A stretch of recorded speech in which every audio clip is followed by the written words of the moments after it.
As multiple waves of disruption, from climate change to global pandemics, impact our daily lives, a less visible but as transformative digital revolution is also underway. In this episode of Disrupted, I'm speaking to Jean-Marc Aulagnier, the Europe CEO of global consultancy firm Accenture, about the challenges and the potential of unlocking sustainable and positive solutions in what are clearly turbulent times. Jean-Marc Aulagnier, many thanks for joining us on Disrupted. Everything seems pretty bleak right now, doesn't it? But how do you see the future? You know, in my role, it's obviously a role where you look at what's going on today, but you also look at what's going on tomorrow. But I think when I look at where we are today versus probably 3, 6 or 9 months ago, where we were very, very focused on the crisis, we are still focused on it, but we are looking more and more about what's next. And that's where I get some optimism around the fact that there will be an end to this crisis, like any crisis. And we need to look at what's next and what the new normal will look like. And we start to learn that there is some good things that will come of this crisis.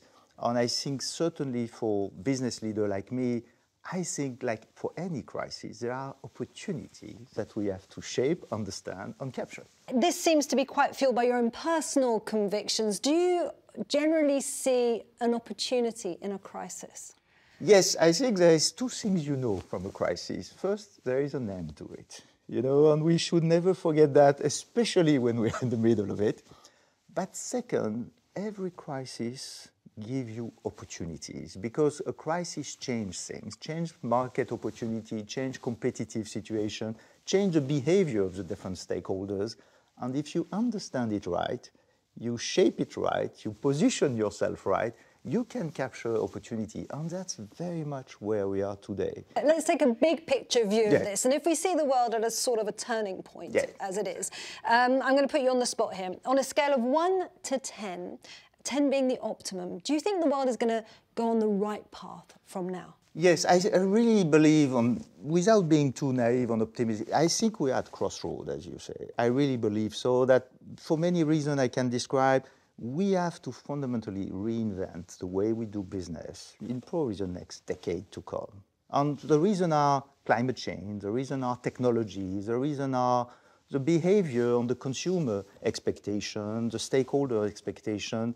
We really need to redesign the way we do business to become, in a simple way, more digital for sure, but also more sustainable in order to deal for one of the biggest challenges the planet has to face, which is climate change. So back to my question, on a scale of 1 to 10, do you think the world is going to move in that direction? Yeah, I'm clearly on the 8, 9 to 10 type of zone, I clearly believe that the stars are more and more aligned, that we have to change. The geopolitics is better aligned than ever with the Biden administration coming back to COP21.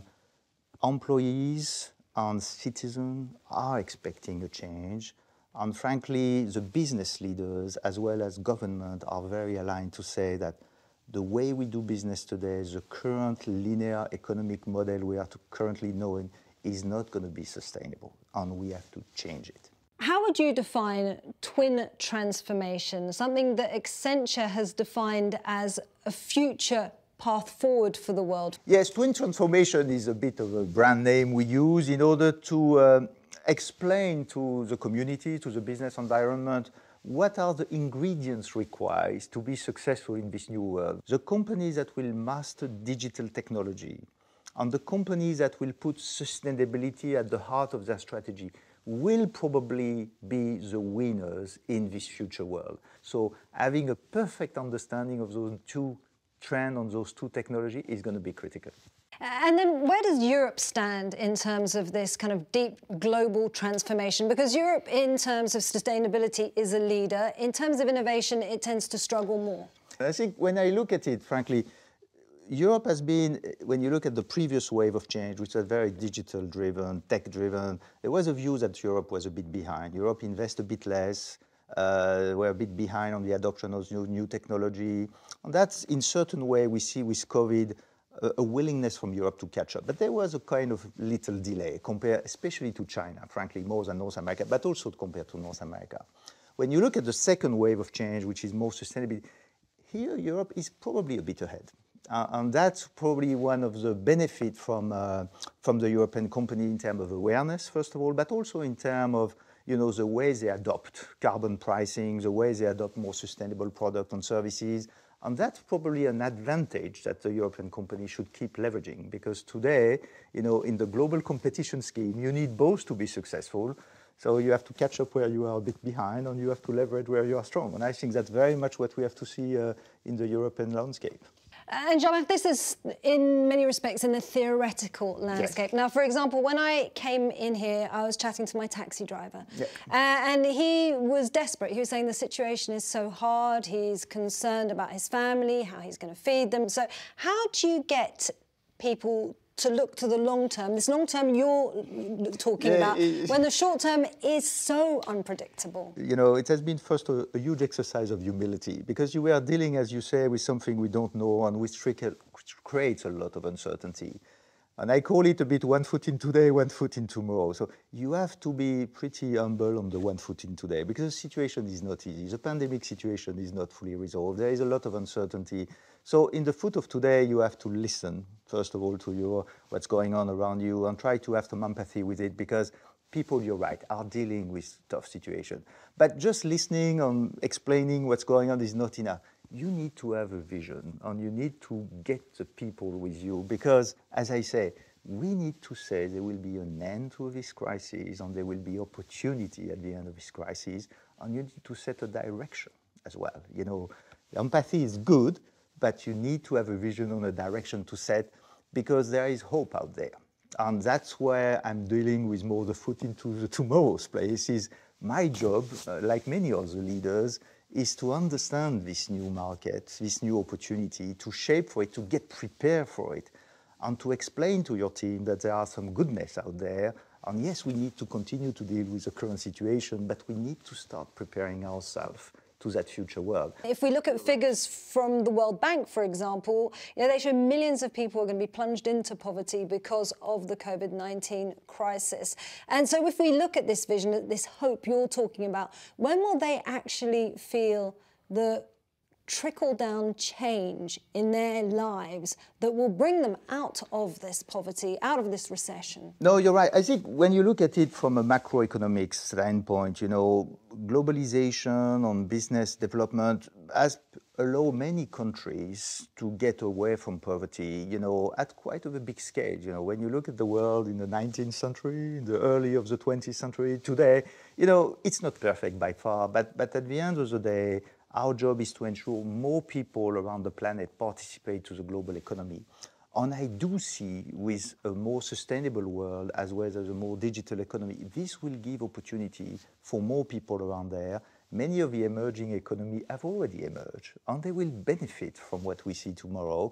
But some economy and some countries will have to emerge, and the job is not finished, I will say, in terms of bringing everybody to the global economy. But I think what I can see, which maybe could be unique this time with climate change and the concept of a different type of economy, everybody will have to participate, because we have to change as a planet, not as a single economy or a single country. Everybody will have to contribute to that agenda, because maybe it's not something that happens very often. All of us live in the same planet. We have only one planet, and we need to take care of it. As we look at this future that you can probably see more clearly than many others, in terms of this future, artificial intelligence is going to play a key role.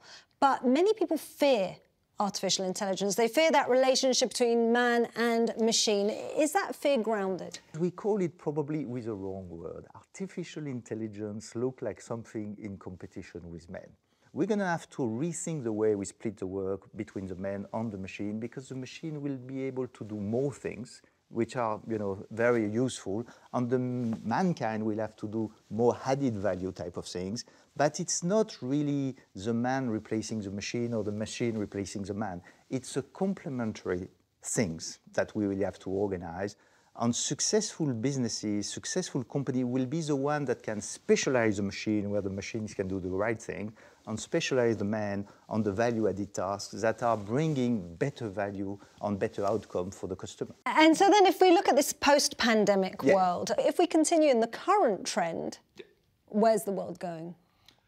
I'm not worried about that. The current trend, which is, pretty challenging for the planet, I think, frankly. But even if you look at it, with all the negative of it, the worst economic crisis, and yes, people will lose jobs, all of this is true.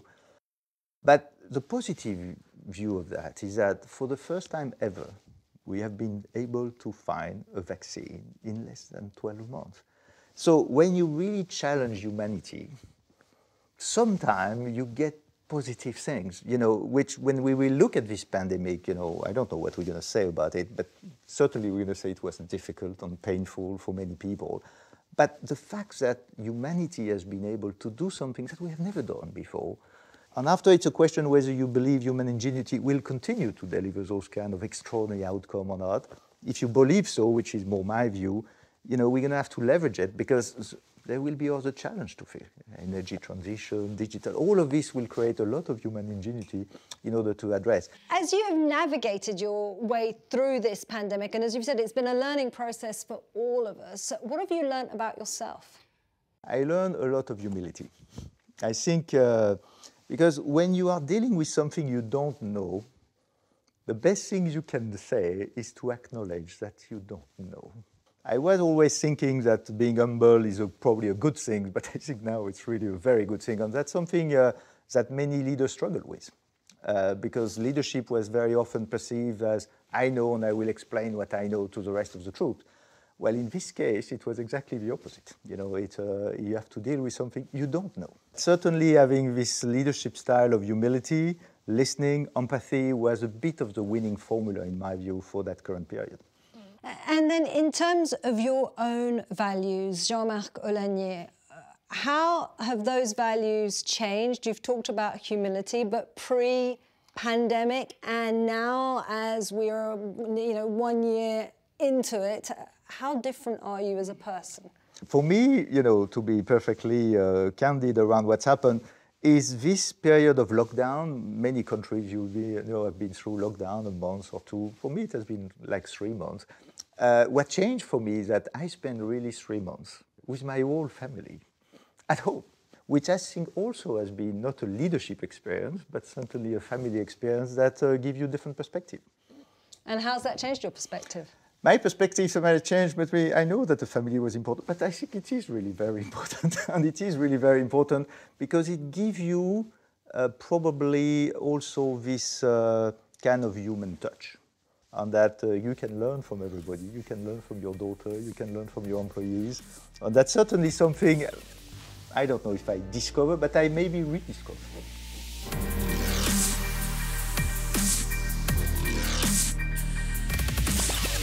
And so, as we were saying, part of your job in some respects is trying to foresee and shape the future. So if you were to give a piece of advice for people who are looking to this future that does seem very uncertain, what would it be? I am an engineer by background, which means that I am curious. And I think curiosity is important because we are in a world of where a lot of innovation are happening. And if you want to shape that vision, you need to be curious and understand all the things that happen around you.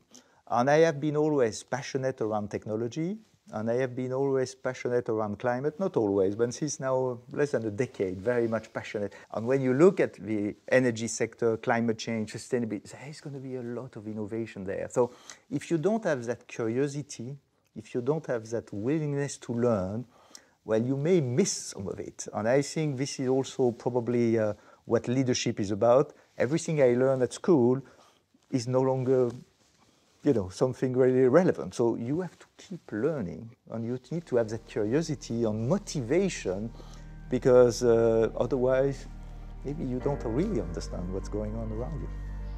Be curious, keep learning. Many thanks, Jean-Marc Aulagnier, for joining us on Disrupted. No, thanks, Isabelle. It was a pleasure.